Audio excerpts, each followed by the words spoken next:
Pemirsa, seorang warga Kecamatan Dayakolot, Kabupaten Bandung, Jawa Barat, merekam dan memposting video yang direkamnya saat seorang kader PKK mengambil kembali telur yang diberikan kepada ibu hamil setelah difoto. Karena viral, Sekretaris Desa terkait mengklarifikasi jika telur untuk menerima bantuan gizi ibu hamil dan stunting telah diberikan pada bantuan tahap pertama.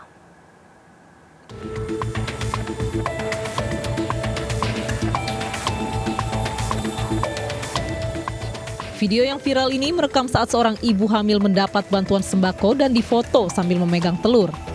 Namun saat warga akan memasukkan satu kotak telur yang diterima diambil kembali oleh petugas PKK Desa Citerep, Kecamatan Dayakolot, Kabupaten Bandung, Jawa Barat. Saat video yang direkam dan diunggah oleh Intan Teza ini viral, Sekretaris Desa setempat bereaksi. Selain memanggil pengunggah video, Sekdes juga mengklarifikasi pemberian bantuan gizi untuk ibu hamil dan penyandang stunting pada Jumat pekan lalu itu. Menurutnya, foto diambil untuk kebutuhan dokumentasi, laporan pertanggungjawaban. Sementara para penerima bantuan telah menerima bantuan telur pada tahap pertama di bulan Agustus lalu. Ada kesalahpahaman bahwa ada kekurangan dari salah satu bantuan, yaitu berupa telur, padahal sudah disalurkan di awal tahap pertama sebelumnya. Bantuan tersebut sudah disalurkan sebelumnya pada tahap pertama sekitar bulan Agustus, dan di bulan Oktober ini memang ada tahap kedua.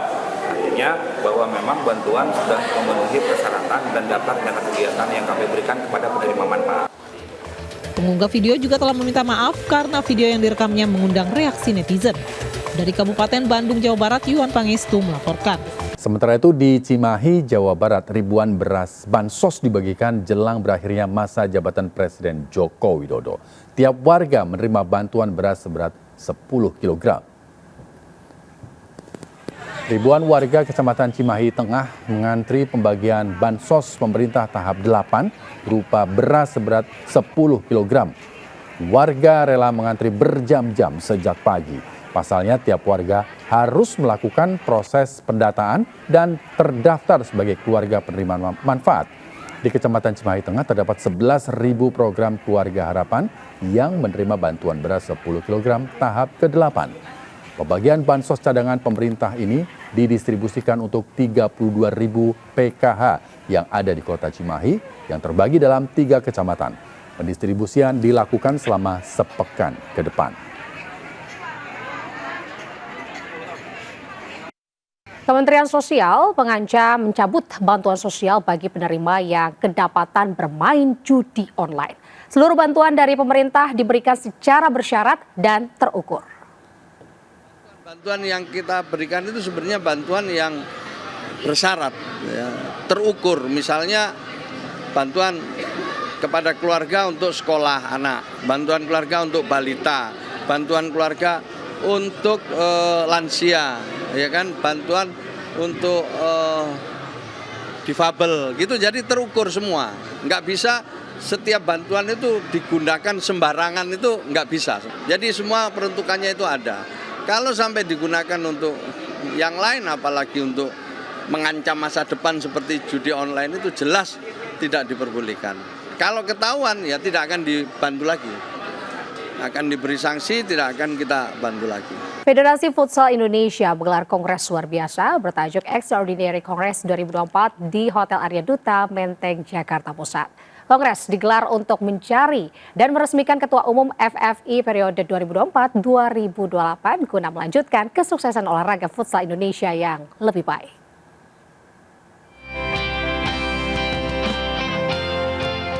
Ketua Dewan Pembina FFI yang juga Eksekutif Chairman MNC Group Haritanu Sudibyo hadir bersama Ketua Umum PSSI Erick Thohir dan Menpora Dito Aryo Tejo dalam Kongres Luar Biasa Federasi Futsal Indonesia di Menteng, Jakarta Pusat. Extraordinary Congress 2024 digelar untuk mencari dan meresmikan ketua umum yang baru guna melanjutkan kesuksesan olahraga futsal Indonesia. Pada gelaran hari kedua KLB menetapkan Michael Victor Sianipar yang juga Waketum DPP Partai Perindo sebagai Ketum FFI periode 2024-2028 menggantikan Haritanu Sudibyo yang telah menjabat Ketua Umum Federasi Futsal Indonesia selama 3 periode. Pastinya kita sangat mengapresiasi khususnya Pak Haritanu, di mana kita lihat bagaimana beliau sejak 2017 membangun futsal Indonesia, dan hari ini pencapaiannya harus kita banggakan. Tadi Pak Erick Thohir menyampaikan peringkat 28 buat pria dan peringkat 14 untuk putri. Saya punya komitmen PSSI harus bisa terus menjadi satu kesatuan di seluruh sepak bola Indonesia, termasuk mendorong futsal secara tim nasional bisa terus rankingnya baik di dunia. Michael Victor Sianipar dinilai tepat untuk membidangi olahraga yang identik dan sedang digemari anak muda Indonesia ini. Jadi sudah pantaslah kalau Mas Michael melanjutkan, dan saya yakin bisa lebih baik lagi. Tapi saya menyatakan tetap komitmen mendukung futsal, tapi dari belakang. Sesuai kapasitas saya secara pribadi maupun secara MNC Group, melalui medianya dan sebagainya. Jadi saya juga melihat ini amanah yang sangat besar dan optimis tentunya bahwa ke depan kita bisa memajukan futsal lebih maju lagi. Sebagai bagian dari generasi muda, Michael dipercayakan mampu melanjutkan legasi FFI yang sudah dibangun sejak lama, serta membawa futsal lebih baik lagi. Tim Liputan iNews melaporkan. Pemirsa, sementara di sejumlah daerah beberapa kantor pengadilan kosong, namun ada juga yang tetap menggelar persidangan dengan mengenakan pita merah atau putih. Ya, seperti di PN Palembang, Sumatera Selatan, di mana seorang hakim bisa menggelar sidang untuk 40 perkara setiap harinya.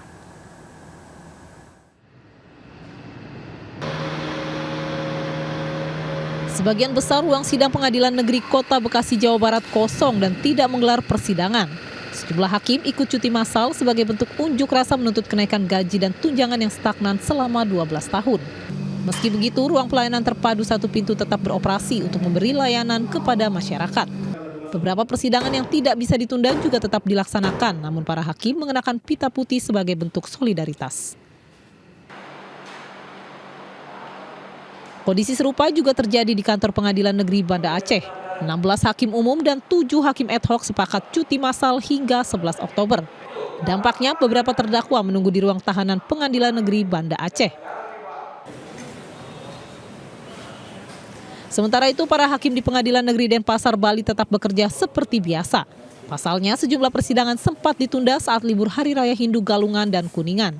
Meski begitu, 25 hakim di PN Denpasar mendukung aksi cuti massal hakim seluruh Indonesia dengan mengenakan pita putih saat melangsungkan persidangan. Tindakan yang sama juga dilakukan hakim di Pengadilan Negeri Palembang, Sumatera Selatan. Para hakim tetap menggelar persidangan dengan mengenakan pita merah dan putih, serta membentangkan spanduk dukungan menuntut peningkatan kesejahteraan.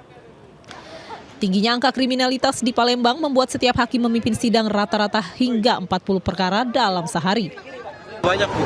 Kalau saya kebetulan juga hakim tipikor sampai 46. Satu harinya, Bu. Dalam satu hari. Karena itu pun ada perkara perdata, perkara pidana umum, dan korupsi.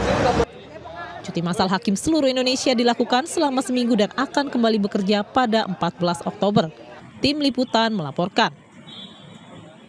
Solidaritas Hakim Indonesia atau SHI mendatangi gedung Mahkamah Agung beraudiensi dengan pimpinan Mahkamah Konstitusi, Komisi Yudisial, serta Kementerian Keuangan. Ya, SHI menuntut kenaikan gaji sebesar 142% dari tunjangan jabatan tahun 2012 karena sudah 12 tahun para hakim tidak mendapatkan penyesuaian. Menpan ada 4 itu gaji pokok, tunjangan, pensiun, dan tunjangan kemahalan. Setelah berproses dengan Kemenq, orang kami yang namanya Kepala Biro Renok, ternyata yang deal itu 3, gaji pokok, pensiun, sama tunjangan hakim.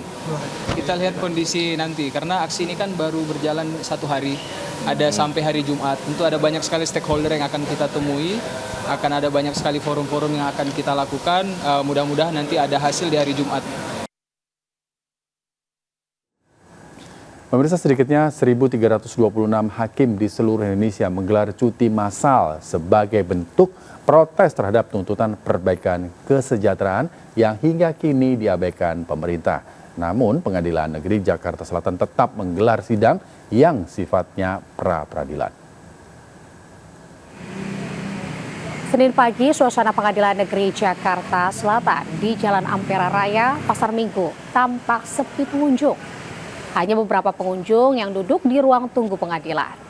Di tengah cuti massal yang dilakukan para hakim mulai 7 Oktober hingga 11 Oktober, Pengadilan Negeri Jakarta Selatan menunda beberapa persidangan hingga minggu ke depan. Namun PN Jaksel menyebut akan tetap menjalankan sidang yang sifatnya pra-peradilan dan sidang dengan tahanan yang masa penahanannya segera habis, serta tetap membuka pelayanan bagi masyarakat.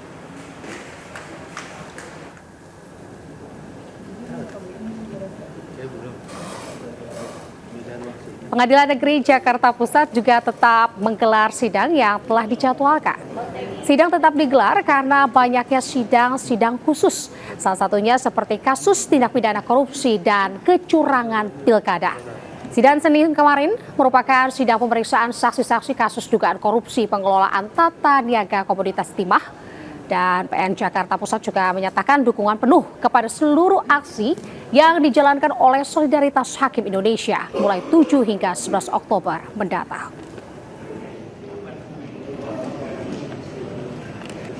Kementerian Luar Negeri berhasil memulangkan sebanyak 40 WNI dari Lebanon. Dari total WNI yang dievakuasi, beberapa di antaranya adalah pelajar yang terpaksa menunda studi mereka di Lebanon.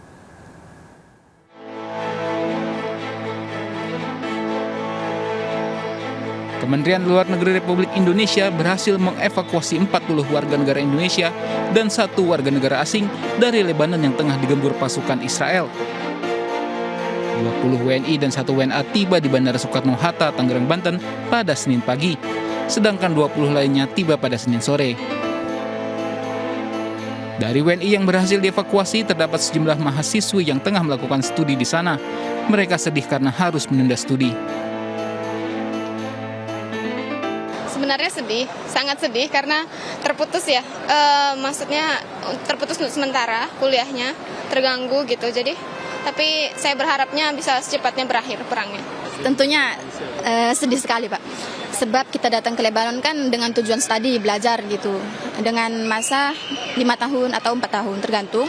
Tapi pada akhirnya kita harus pulang sebelum jangka waktunya gitu, sebelum kita lulus. Saya di sana masih sekitar 2 tahun. 2 tahun ya, masih semester 3. Direktur Perlindungan WNI Kemenlu, Juda Nugraha menyebut ke-40 WNI dievakuasi lewat jalur darat, mulai dari Lebanon menuju Suriah dan berlanjut ke Yordania. Ke-41 evakui ini merupakan bagian dari proses evakuasi WNI melalui jalur darat, ya, yang kompleks dan panjang dari Beirut menuju ke Damaskus, kemudian ke Amman, dan kemudian kita terbangkan ke Jakarta. Ya, alhamdulillah semuanya tadi bersama kementerian lembaga terkait kita sudah periksa kondisi mereka sehat, ya, dan dapat melanjutkan perjalanan ke daerah asal masing-masing. Eskalasi serangan Israel ke Lebanon membuat puluhan WNI di Lebanon kini telah dievakuasi ke tanah air. Kemlu mengimbau WNI yang masih berada di Lebanon tetap waspada dan menjaga kondisi, dan juga mengikuti arahan KBRI untuk segera ikut dievakuasi. Dari Jakarta, Syahriza Zanski, Jaka Samsa melaporkan. Berbagai upaya pemirsa dilakukan demi meraih suara di pilkada serentak. Ya, para calon kepala daerah tak hanya menemui warga, namun juga berziarah ke makam para pahlawan.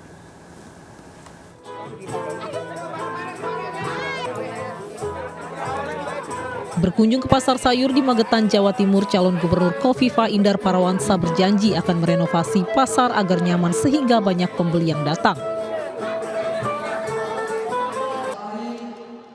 Di hadapan masyarakat Bawean, calon gubernur Jawa Timur Luluk Nur Hamidah berjanji akan mengembangkan potensi alam dan hayati serta memajukan sektor pariwisata. Calon gubernur Jawa Timur lainnya, Tri Risma hari ini kampanye di Probolinggo dengan melakukan bersih pantai. Mantan Menteri Sosial ini juga berjanji akan memakmurkan nelayan. Calon Gubernur Jakarta Ridwan Kamil melakukan ziarah ke makam pahlawan Pangeran Jayakarta di Jatinegara Kaum, Pulau Gadung, Jakarta Timur. RK berjanji akan memperluas lahan di makam yang sempat tertunda.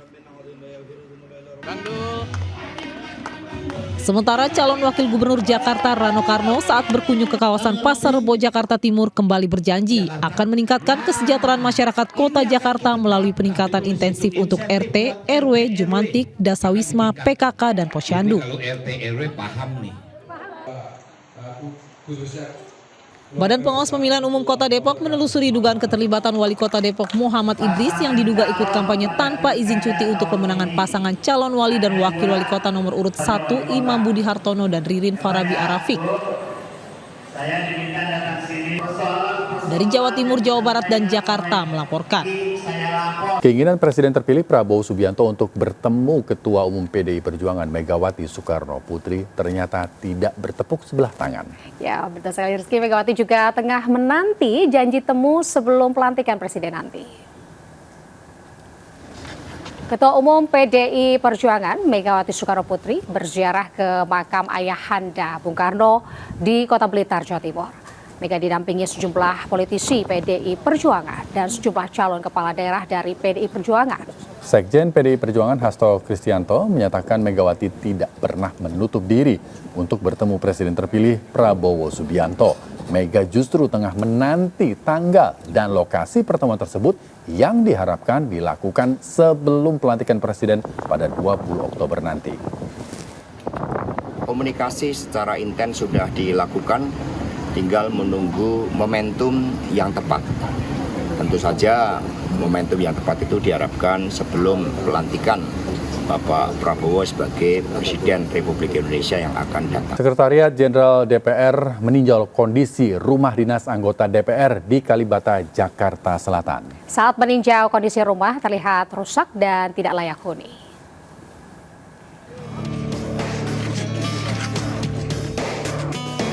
Sekretaris Jenderal DPR RI Indra Iskandar meninjau rumah jabatan atau rumah dinas anggota DPR di kawasan Kalibata, Jakarta Selatan. Tinjauan dilakukan pada 2 rumah yang kosong. Rumah itu memiliki tipe yang sama, yaitu berlantai 2 serta terdapat cat yang mengelupas pada dinding rumah.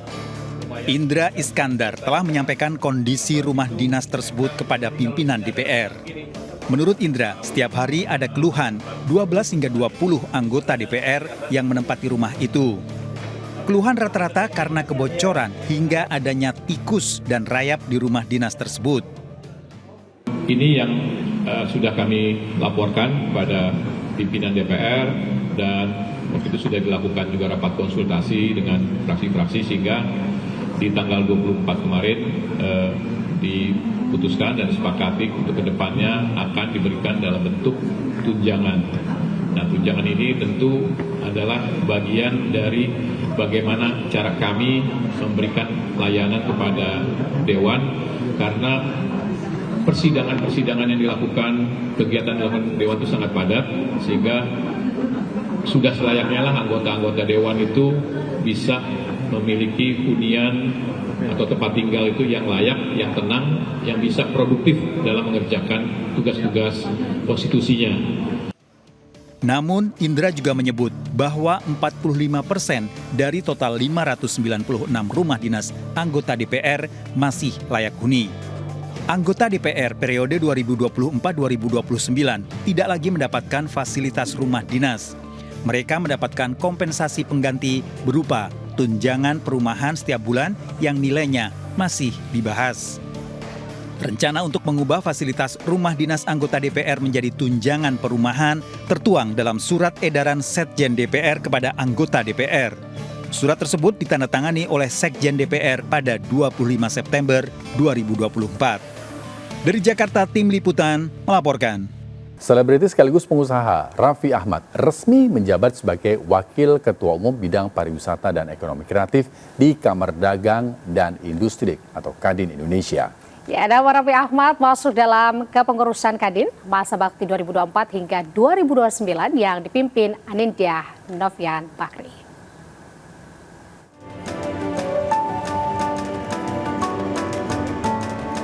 Raffi Ahmad resmi dipilih sebagai Wakil Ketua Umum Kamar Dagang dan Industri Indonesia, Bidang Pariwisata dan Ekonomi Kreatif, masa bakti 2024 hingga 2029. Penetapan Raffi Ahmad sebagai Waketum Kadin itu diumumkan dalam diskusi ekonomi bersama pengusaha internasional di Menara Kadin Indonesia, Jakarta. Raffi menyatakan pengusaha di Indonesia siap bersinergi dengan pemerintah untuk meningkatkan perekonomian bangsa. Dirinya optimis hubungan dengan pemerintah semakin baik usai Presiden dan Wakil Presiden terpilih Prabowo Subianto dan Gibran Rakabuming Raka resmi dilantik pada 20 Oktober mendatang. Jadi memang sama-sama kita bersinergi pastinya untuk seluruh para pengusaha. Kadin ini akan selalu bersinergi dengan pemerintah. Insya Allah nanti setelah Pak Prabowo dan Mas Gibran dilantik, pasti sinergi kita juga akan lebih baik. Mudah-mudahan Mas Anin juga bisa terus menjembatani apa yang memang diinginkan yang terbaik, pastinya tujuan pemerintah untuk semua masyarakat Indonesia, tentunya juga untuk para pebisnis Indonesia semuanya bisa bersinergi dengan baik. Dalam kesempatan ini, Anindya Bakri kembali terpilih sebagai Ketua Umum Kadin 2024-2029, diikuti sejumlah nama baru di jajarannya. Kadin berharap dengan adanya wajah-wajah baru dapat membawa angin segar dan membuat terobosan yang baik untuk kepengurusan mendatang. Dari Jakarta, Widya Bayujati melaporkan. Pemirsa, program unggulan Presiden terpilih Prabowo Subianto Makan Bergizi Gratis yang awalnya hanya akan diberikan 1 kali, kini menjadi 2 kali saat pagi dan juga siang. Ya, benar sekali Rizky. Ini alasannya data Kemenkes mencatat 41% siswa di Indonesia lapar saat belajar di sekolah.